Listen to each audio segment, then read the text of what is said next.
25% हिस्सा तुमने हमारे लिए नहीं दिया तो कल से काम पर मत आना, अगले महीने से काम पर मत आना। इस तरह की दबिश दी जाती है, जिसके कारण 476 करोड़ रुपए ठेका कर्मियों को, ठेकेदारों को सौंपने के लिए विवश होना पड़ता है। साथ ही 276 करोड़ रुपए प्रतिवर्ष का बिजली कंपनियों को अतिरिक्त आर्थिक भार जो आ रहा है वह भी ठेकेदारी प्रथा खत्म किए जाने पर नहीं आएगा, क्योंकि 1200 करोड़ रुपए की कुल ठेकेदारी में 5% कमीशन जो है ठेकेदार को देना पड़ता है, जिसकी कुल राशि होती है 60 करोड़ रुपए। इसके अलावा 9% सेंट्रल जीएसटी और 9% स्टेट जीएसटी, 18% जीएसटी लगता है, जिसकी कुल राशि होती है 216 करोड़ रुपए। इस तरह 276 करोड़ रुपए अनावश्यक जो व्यय हो रहा है वह भी बचेगा। सीधे तौर पर वेतन का भुगतान होने से ठेका कर्मी को भी फायदा होगा। हमारे ठेका कर्मियों ने यह प्रस्ताव सरकार को दिया है कि यदि आप हमें सीधे तौर पर वेतन भुगतान करते हैं तो हमें 1 रुपया भी बढ़ोतरी का वेतन नहीं चाहिए। हम वर्तमान वेतन पे काम करने को तैयार हैं, आप बशर्ते कि हमें इसी पद पर आप जो है हमें नियमितीकरण भी कर दें, क्योंकि ठेका कर्मियों को कांग्रेस गवर्नमेंट ने नियमितीकरण का वादा किया है। इससे अगर न्यू कमर्स को वो भर्ती करते हैं तो उनको स्किल्ड को 25,000 रुपए वेतन देना पड़ता, अनस्किल्ड को 20,000 रुपए देना पड़ता। आज हमारा ठेका कर्मचारी नियमित पद पर एक छोटा पद अगर सृजित करके सरकार काम करवाना चाहती है तो उसके लिए सर्च तैयार है।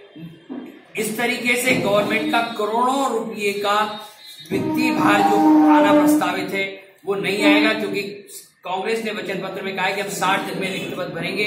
हमारा ये कहना है कि वे रिक्त पद आउटसोर्स ठेका कर्मचारियों के माध्यम से भर दिए जाएं। इसके अलावा जो हमारे ठेका कर्मी है वो जो है वर्तमान वेतन पे काम करते हुए लंबे अरसे से निपुण हो चुके हैं, इसलिए गवर्नमेंट को किसी भी प्रकार से दिक्कत नहीं होना चाहिए।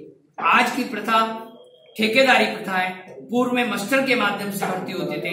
आज 80% लोगों की अगर आप सर्विस विद्युत मंडल की उठा के देखेंगे तो ये पाएंगे कि वे लोग मस्टर के माध्यम से भर्ती होते थे। जो पुरानी प्रथा मस्टर की थी आज आउटसोर्सिंग की है। जब पहले मस्टर के आधार पर नियमितीकरण की प्रक्रिया अपनाई गई तो अब आज आउटसोर्स की माध्यम से नियमितीकरण की प्रक्रिया अपनाने जाने में क्या हर्ज है। मनोज भार्गव, प्रांतीय संयोजक, मध्य प्रदेश बिजली आउटसोर्स कर्मचारी संघ। भैया नंबर लिखते जाना। हेलो, किसको दी है जिम्मेदारी? हाँ, सर के लिखते जाओ यार, तुम उधर ना बैठो, सर के पास जा जाके चैनल का नंबर और ईमेल नंबर भी, ताकि वो कॉपी पूरी की पूरी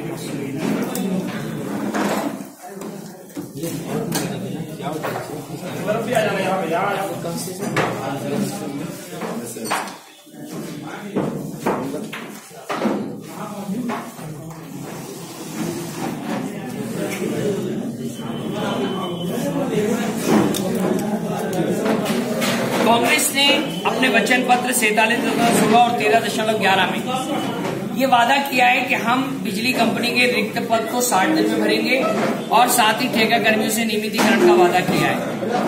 हमारा आज की प्रेस कॉन्फ्रेंस के माध्यम से सरकार से ये आग्रह है कि वे अगर आउटसोर्स ठेका कर्मचारियों के माध्यम से रिक्त पदों को भरने का कार्य करती है तो सरकार पर जो करोड़ों रुपए का वित्तीय भार आता फ्रेशर्स को रखने के कारण वे वित्तीय भार नहीं आएगा।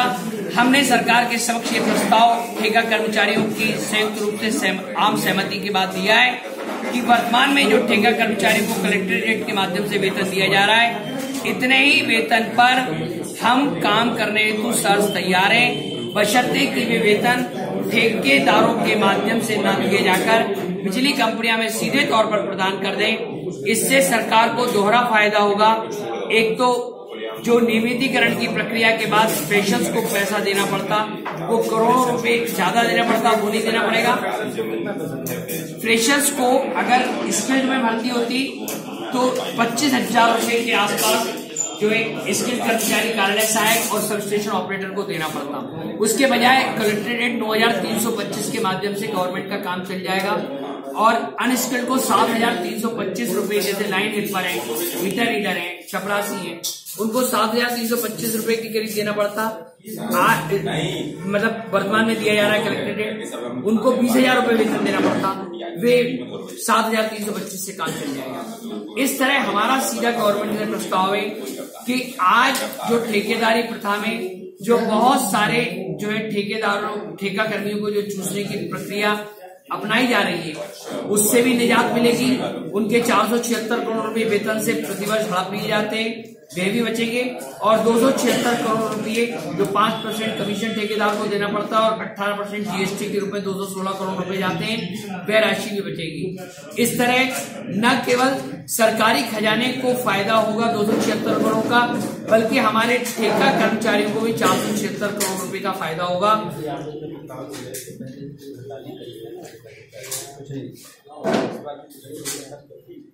अगर सरकार ने हमारी बात को नहीं मानी तो हम आगामी 3 मार्च 2019 रविवार के दिन छिंदवाड़ा में मध्य प्रदेश के 20,000 आउटसोर्स कर्मचारी छिंदवाड़ा पहुंचकर एक विशाल रैली निकालकर माननीय मुख्यमंत्री जी के संज्ञान में ये बात लाकर अपनी मांग को पूरा करवाने का प्रयास करेंगे।